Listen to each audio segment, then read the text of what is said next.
Farm house book చేసుకుని friends తో enjoy చేయాలనుకుంటున్నారా? అయితే వెంటనే డోసే యాప్ ని డౌన్లోడ్ చేసుకుని బుక్ చేసుకోండి.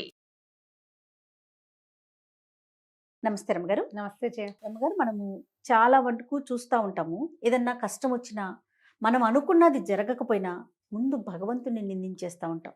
నేను ఇంత పూజలు చేస్తాను, ఇన్ని వ్రతాలు చేస్తాను, ఇంత చేస్తాను, అయినా కూడా నాకే కష్టాలు ఇస్తూ ఉంటాడు, ఛీ నేను నమ్మను అంటాం. దేవుణ్ణి మార్చేయటం ఇది ఒక రకం.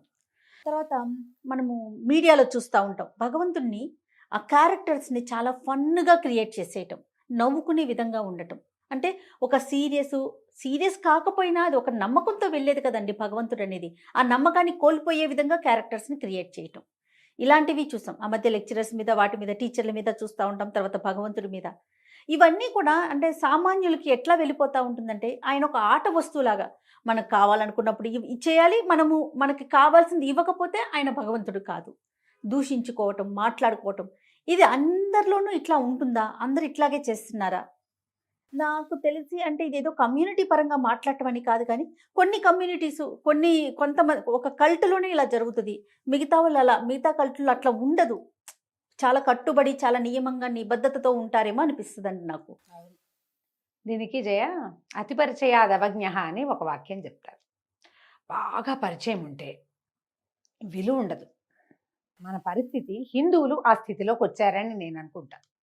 ఇతర మతాలకి దైవాలు వాళ్ళని గురించిన విషయాలు ఏమీ తెలీదు వాళ్ళకి. అదేదో బ్రహ్మ పదార్థం అని ఒళ్ళు దగ్గర పెట్టుకుని ఉంటారు, జాగ్రత్తగా ఉంటారు. దైవారాధన విషయంలో అటు ఇటు పోరు. మనకి పురాణాలు ఇవన్నీ, వీటి వల్ల, ఎక్కువ పురాణాల వల్ల, వేద పరిజ్ఞానం ఉన్న వ్యక్తులు మనకు సమాజంలో విరివిగా కనపడడం వల్ల, దేవాలయాలు విస్తారంగా ఉండటం వల్ల, ఈ పురాణాలు వీటి వల్ల ప్రవచనాలు ఎక్కువ అవటం వల్ల, అవన్నీ వింటూ ఉండేసరికి వాళ్ళని మనం క్లోజ్ అనుకుంటాం. నువ్వు క్లోజ్ అనుకున్నా నాన్నని తాతని అవజ్ఞగా మాట్లాడతామా? మాట్లాడంగా. ఎంత క్లోజ్ అయినా ఉండమా జాగ్రత్తగా? ఇప్పుడు ఎలా వస్తుంది, కాలం గడిచే కొందికి వీడికి అమ్మని తుస్కరిస్తాడు, నాన్నని తుస్కరిస్తాడు, తాతని, మా అమ్మని, అమ్మమ్మని. అతిగా గౌరవించవలసిన వ్యక్తులందరినీ అవజ్ఞగా మాట్లాడడమే మనం మీడియాలో చూస్తాము, నేర్చుకుంటాము. సినిమాల్లోనూ అంతే. టీచర్ల పట్ల, గురువుల పట్ల, బాబాగారుల పట్ల, ఎవరైనా బాబాలు, గురూజీలు ఉంటే వాళ్ళని హాస్యాస్పదంగా ఏవో రకరకాలు ఉంటాయి. అందరూ ప్లస్గానే ఉండరు. ఒకప్పుడప్పుడు కొంతమంది ఏదైనా వాళ్ళ వల్ల ఏదైనా మోసాలో ఇబ్బందులో జరిగి ఉండొచ్చు. వాళ్ళని ఒకళ్ళని అంటే అందరినీ అన్నట్టే అవుతుందన్న ఇంగితం మర్చిపోయాం మనం. అవును. పైగా మనకు అసలు ఏమిటి, నీ అంతటి నువ్వు పుట్టావు లేదు, రేపు ఎక్కడో పుడతావు, నీకు తెలుసా? అది నీకు తెలిసిందేమిటి? ఈరోజు మాత్రమే నీకు తెలుసు. రేపు మీద నీ కంట్రోల్ లేదు, నిన్నటి మీద నీ అదుపు లేదు. ఈ అదుపంతా ఎవరికి ఉన్నది అని మనము ప్రగాఢంగా లోపల నుంచి నమ్ముతామో వాళ్ళని తీవ్రంగా గౌరవించాలి. బాగా భయపడి, భయంతో ఉండాలి వాళ్ళ పట్ల, జాగ్రత్తగా ఉండాలి. అది ముందు కాలాల్లో ఉండేది. క్రమంగా ఏమైంది, ఇప్పుడు ఈ కాలం గడిచే కొందికి ఏమిటో సైన్స్ వేరని, అదేమిటో బ్రహ్మ పదార్థం సైన్స్ అని, నిజంగా బ్రహ్మ పదార్థం ఏదైతే ఉందో అది మనకు అర్థం కాదు కదా. మనకు అర్థమైంది ఈ పాత్రలు, ఈ కథనాల వల్ల. సులువుగా మాట్లాడడం ఇవి ఎక్కువైపోయినాయి. ఇది వరకు కూడా ఉండేది చాలా తక్కువ. ఇది ఎప్పుడు చెప్తారమ్మా, ఎప్పుడో రామదాస్ గారు పరమ భక్తితోటి ఎవడబ్బా సొమ్మను కొలుకుతూ తిరిగావు నాయన అని అడిగాడు రాముణ్ణి. పరమ భక్తితోటి ఎన్ని రకాలుగా సేవించాడు రాముణ్ణి. ఆయన అంతా సేవించి తన సర్వస్వము రాముడికి అప్పగించి దెబ్బలు తిన్నప్పుడు అన్నాడు, ఒక్కసారి అన్నాడు. రామదాస్ కీర్తనలు ఎన్నున్నాయమ్మా, ఆయన అన్నది ఎన్నిసార్లు? ఒక్కసారి. అది కూడా మామూలు స్థితిలో కాదు, సావు కొడుతుంటే అది కూడా నీకు ఇవి చేయించాను, మీ ఆవిడికి ఇవి చేయించాను, నీ భార్యకి, నీ తమ్ముళ్ళకి ఇవి చేయించాను, ఇంత విశేషంగా చేస్తే నువ్వు హాయిగా పెట్టుకుని తిరుగుతున్నావు తండ్రి, నాకు ఈ దెబ్బలు తగులుతున్నాయి, దెబ్బల కోర్చకతి అన్నాను కానీ ఇంకొకటి కాదు అని అందులోనే క్షమాపణ చెప్పుకుంటే రామదాస్ తిట్లేదంటే నువ్వెవడివి, రామదాస్కి నీకు పోలిక. ఆయన కాదు, డైరెక్ట్ గా మాట్లాడతాడు. ఆయన కాలిగోటికి కాదమ్మా, ఆ గోరు తీసి చెడిపోయి విరిగిపోతే బయట పారేసిన గోరు ముక్కతో సమానం కూడా కాదు మనం. ఏమిటి మనకేముంది, ఎవరితోటైనా పోలికేమిటి, పెద్దవాళ్లతోటి పిచ్చి మాటలు కాకపోతే. అవును రాము గారు. రామదాస్ తిట్టడం ఏమిటి? అసలు రామదాసు అని అనొచ్చా మనం? రామదాసు గారు అనే అనాలి. అనాలి, కరెక్ట్ అండి. ఆయన ఏమిటి మనం పక్కింటాయన్ని చేసుకుంటే ఎట్లాగమ్మా చెప్పు? అవునండి. ఇప్పుడు వారి లెవెల్ ఏంటి? మనుషుల స్థాయి ఏమిటి? మన స్థాయి ఏమిటి? కనీసం ఎవరికైనా తీసి మనకు వచ్చిన దాంట్లో ఎవడి వల్ల వచ్చిందో కూడా వాడికి ఇవ్వమే మనం ఇప్పుడు. సమస్తము భగవంతుడికి ధారాదత్తం చేసేవాళ్ళు సామాన్యుల మనుషుల, వాళ్ళు దేవతలు కాదు మనుష్య రూపంలో. వాళ్ళ గురించి ఒక వెగటగా ఒక మాట అంటే బుద్ధి జ్ఞానం లేని మాటలు కాదు. అవునండి. వీళ్ళ మీద కేసులు పెట్టడం అక్షరాల కరెక్ట్ చేయాలి. నా మటుకు నేను అదే అనుకుంటా. ఇట్లా చేస్తేనే రేపొద్దున సినిమాలు తీసేవాళ్ళు, నాటకాలు ఆడేవాళ్ళు, ఇవి చిన్న చిన్న ఇవి చేసేవాళ్ళు, దేవుడి గురించి భగవంతు నామధేయాన్ని వెగటుగా ఉచ్చరించేవాళ్ళు, వీళ్ళందరికీ బుద్ధి వస్తుంది. జయ, నిజంగా నేను నాకు అర్థమైనంత వరకు వీళ్ళందరికీ పళ్ళు రాలుతూనే ఉంటాయి ఏదో ఒక సందర్భంలో. కానీ మనం చేసిన ఈ తప్పు, ఈ పిచ్చివాగుడు వల్లే మనకి ఇది వచ్చిందని గుర్తించరు. అందరికీ తగులుతాయి జయ దెబ్బలు. అవును రాము గారు. ఒక్క మాట అనకూడని మాట అంటే గ్యారంటీగా దెబ్బ తగులుతుంది. కానీ మనం ఈ మాట అన్నాం, దీనివల్ల ఇది జరిగింది అన్న ఇంగితము ఉండదు. ఇది లేకపోవటానికి కారణం ఏంటంటే చెప్పే కదా, భగవంతుడితోటి అమిత పరిచయం మనకి ఎక్కువ వినటం వల్ల. భక్తి శ్రద్ధలతోటి అప్పుడప్పుడు వినే అవకాశం ఉన్న కాలంలో జనాలకి భక్తి భయం ఉంది, భయము భక్తి ఉండేవి. ఇప్పుడు ఏమైంది? ఇదివరకు ఏం చేసేవాళ్ళమో సంవత్సరానికి 2 సార్లు 3 సార్లు సీతా కళ్యాణం వినేవాళ్ళం, 2 సార్లు వినేవాళ్ళం అయిందా. అక్కడి నుంచి మన పాండవ ఉద్యోగ విజయాలు లాంటివి ఏడాదికి ఎక్కడో ఒక చోట, అంతేనా. రేడియోలో ఎప్పుడో వినేవాళ్ళం. రేడియోలో వస్తే ఇల్లు వాకిళ్ళు శుభ్రం చేసుకుని మధ్యాహ్నాలు ఎక్కడ అంట్ల గిన్నెలు కూడా లేకుండా సీతా కళ్యాణం పెట్టుకుని వినేవాళ్ళు జయ. అంత శ్రద్ధగా మనకి ఇంకో అవకాశం లేదు. ఇప్పుడేమైంది? నువ్వు ఫోను నిమిషం వింటావు ప్రవచనం, నిమిషం విని విని విని విని విని రాముడు మీ ఇంట్లో వాడని, కృష్ణుడు మీ పక్కింటాయనని, ద్రౌపదీదేవి ద్రౌపదేవి రుక్మిణీదేవి మన పెద్దక్కయ్యలో మేనమావ కూతుళ్ళో అని ఇలాంటి భావాల్లోకి వచ్చేస్తున్నాం. వీరిని మాట అనకూడదు, ఈ పేరు ఎత్తకూడదు, పేరు ఎత్తేందుకు కూడా మనకు అర్హత లేదు అన్న ఇంగితం పోయింది. కరెక్ట్ రాము గారు. 400 ప్రవచనాలు విని అన్నీ మనకు వచ్చు అనుకోవటం, వాటి మీద మళ్ళీ మాట్లాడటం. తర్వాత ఏమవుతుంది? రోజు మాట్లాడి మంచి మాటే మాట్లాడితే ఎట్లా, వెగటగా మాట్లాడాల్సి వచ్చినప్పుడు కూడా ఇవే పేర్లు తీసుకోవటం, అంతే కదా. అక్షర సత్యం. ఇదే జరుగుతోంది. పూర్వం అమ్మ తాతగారి పేరు పెడితే పిల్లలకి ఆ పేరుతో పిలిచేవాళ్ళు కాదు, ఆయన పేరుని ఆయన్ని గౌరవించేవారు. గౌరవించడం కోసం ఊరందరూ కూడా వాళ్ళకి వేరే పేరు ఉండేది. ఊరు వాళ్ళు కూడా ఆ పేరుని ఏదైనా కాగితాల మీద రాసేవాళ్ళు. కానీ పెద్ద ఆయన ఈ ఊరికి అన్నం పెట్టిన వాడు ఆయన పేరు ఎత్తకూడదని, ఆ పేరుని నోటితో పిలవకూడదని.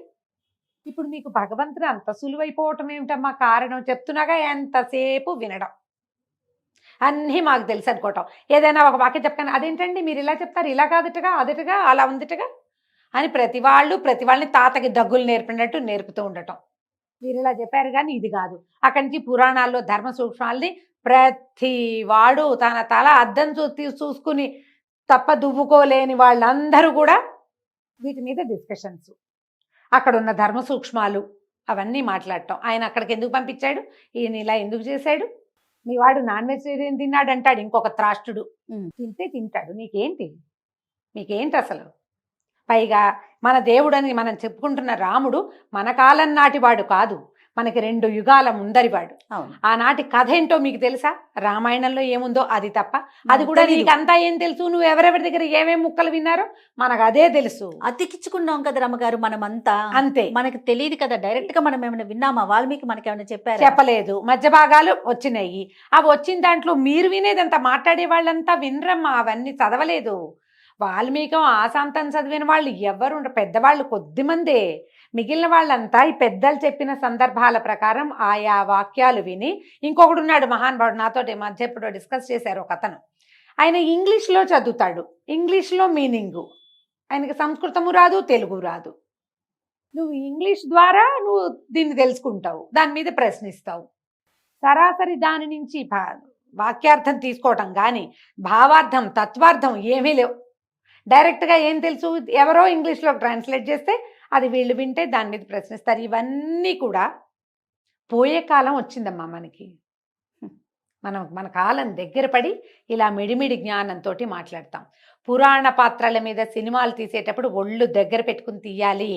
నువ్వు ఒక్క క్యారెక్టర్ని సరిగ్గా చూపించలేదంటే ఎవరో ఒకళ్ళు నీ మీద కేసు పెడతారు, నీ సినిమా ఆగిపోతుంది. ఈ భయం రావాలి. నువ్వు ఏదైనా విషయం మాట్లాడేటప్పుడు సీతాదేవి కాదా రుక్మిణీదేవి కదా అని పిచ్చి వాగుళ్ళు వాగకూడదు. నువ్వు వాగేవంటే నీ మీద కేసులు పెడతారు. అంతెందుకు రమగారు, ఆ మధ్య మనం రావణాసురుని హీరోని చేయాల. ఆ రావణాసురుడు హీరో, రావణాసురుడు చాలా పెద్ద హీరో. అదొక గాలివాటం అనుకుంటాను. అంతే. ఒక విషయం వచ్చినప్పుడు దాని మీదే మాట్లాడడం, చెడైనా అందరూ మాట్లాడడము. అక్కడి నుంచి ఒకటి అక్కడెక్కడి నుంచి వాళ్ళు అలా చెప్పారు అని.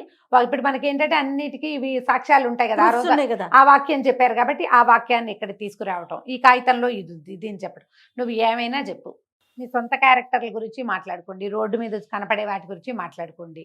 పురాణ పాత్రలని పల్సన చేసే విధంగా మాట్లాడకూడదు. మీకు పళ్ళు రాలుతాయి గ్యారంటీగా. దేనికైనా పళ్ళు రాలితే దీనివల్లే రాలిందని తెలుసుకోండి, అప్పుడు మాట్లాడకుండా ఉండండి. మిగిలిన వాటిలలో ఉన్న ఇదేంటంటే ఏదో వేగ్గా వాళ్ళకి కొంచెము కథే తెలుసు, ఎక్కువ తెలీదు.